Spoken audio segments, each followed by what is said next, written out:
So I made that video, right? I was talking about like evidence, like, and how like one of the main reasons we have such like varying like ideas about how the game works is because of like the anecdotal evidence that we use, and that's why we like treat anecdotal evidence as law, even though it shouldn't be. And I was getting on that thought process, and I was trying to think about like why do killers, and specifically like the killer side, seems to have a greater misconception on like the way the game flows, the way the game works, and game balance, and kind of like objectivity in general. I've been trying to think about that, because it's like anytime I say anything like slightly like remotely in favor of Survivor, there's always like one or two people that just like lose their minds. They like freak out in my comment section. They're like, actually, here's my 4-page essay on like why killer's the most oppressed thing to ever exist, and how like, you know, like people really wig out over being a killer main and just feel like it's the worst. To be a killer main is the worst experience they've ever had in their life. And I feel like that, like the main reason that is because killer experience is really vastly different if you really think about it, right? Because it's not, we try to talk about killer as like a whole role, but we really can't actually talk about killer as a whole role. Like we really can't, because the difference between like playing Blight versus playing Clown is such a vastly different game.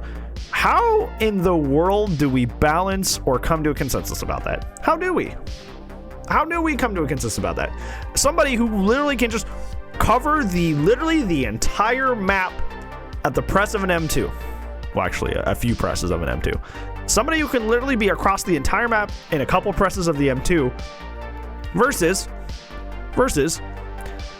somebody like Clown, who literally, even while using his yellow bottles, like can't make it across the map for literally like 10-15 seconds, if not more, if not outright more.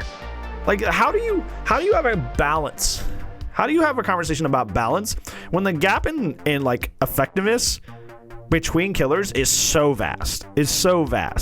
And I think that's why we have such like a misconception, not even a misconception, but like varying opinions about like, is killer too strong? Is survivor too strong? Blah, blah, blah. Like essentially just like misconstruing the strength of killer and how to balance it, is because like, in a sense, killer isn't balanced at all within themselves.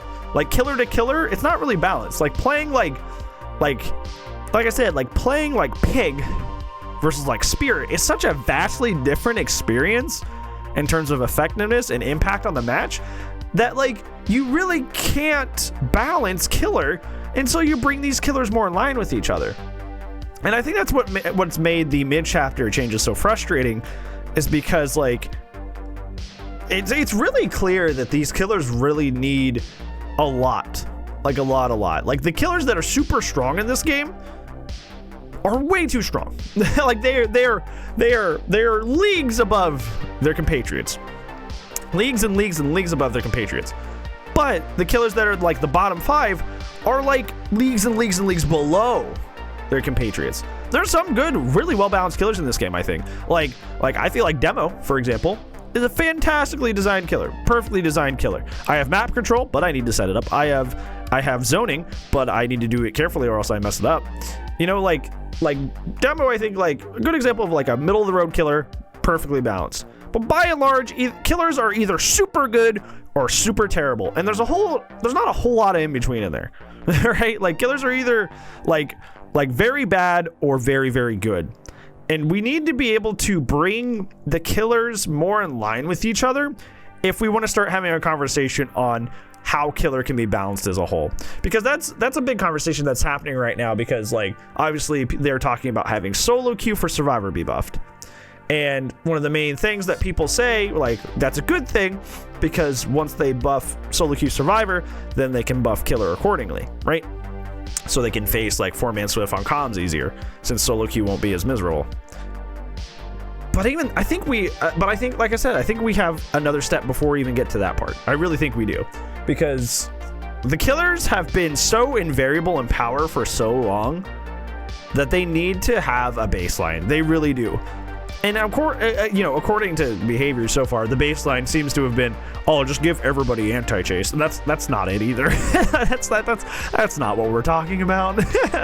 But they need to like Clown should not be in such a weak place that there's like literally no reason to like play him over like most of the characters in the game. Like that, there's no reason that character should be in that spot. And I mean that. There's like no reason that character should be in that spot. Like at all.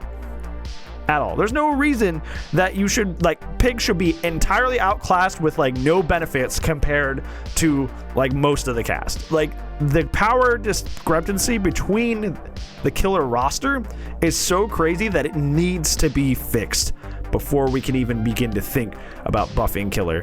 And the good thing, like I started out this video, is once they do that, we will have a much greater idea of like the objectivity of killer. Like we will stop arguing about the way killer interacts with other sides, with maps, with perks, because killer will just be more sensical across the board instead of like some clown main feeling like life is hell because he plays clown, but like a blight main's probably like, oh wow, the game's a little bit more balanced because he's playing top 3 characters in the freaking game. You know what I'm saying? So if we can bring the characters more in line with each other, I think that would help us really move towards like making like solid positive changes for the game, because there's more of a baseline there. Because I think right now on the killer roster there's basically just like no baseline at all, like literally at all. Like I feel like the power disparity is too much, so they need to do that. They need to bring the killers more in line if they are going to be thinking about making changes here soon. So yeah, thank you so much for watching, friendos. Hopefully you enjoyed that commentary video. If you actually liked it, there's a way to actually do that by hitting that thumbs up button down there. I would really appreciate if you did that, because that's how we invite more friendos to play the game. Am I okay? I've been messing up my outro like once a week lately. I did it twice last week. Am I okay? I don't know. Anyways, that's how we have more people find the YouTube video. So if you like that, I would really appreciate that. Also, if you want to have more of these videos show up on your YouTube homepage, because the evil YouTube algorithm likes to hide my videos even though I upload daily, subbing is the way to have them show up on your YouTube homepage. Other than that, thank you so much for watching, friendos. I really appreciate you. I will see you in the next video, and if I don't, I will see you when I see you, friends. Bye bye.